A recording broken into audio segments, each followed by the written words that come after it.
Naglahad si North Cotabato Governor Emilio Mendoza ng State of Provincial Address.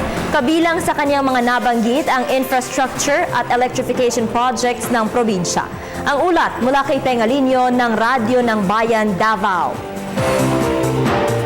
Mismong si North Cotabato Governor Emilio Mendoza ang nanguna sa turnover ng 6 na mga infrastructure sa munisipyo ng Magpet, Cotabato.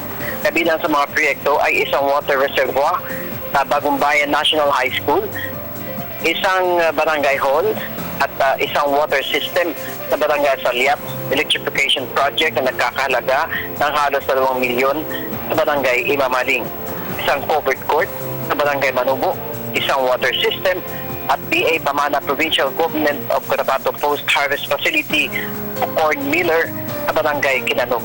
Ito ay ilan lamang sa mga proyekto na binigkas kahapon ni North Cotabato Governor Mendoza sa kanyang State of the Province Address. Layo ng mga proyektong ito na matugunan ang mga pangunahing pangangailangan ng mga residente tulad na lamang ng malinis na tubig na maiinom, kuryente para mailawan ng mga kabahayan, gusali sa mga aktibidad ng barangay at iba pa.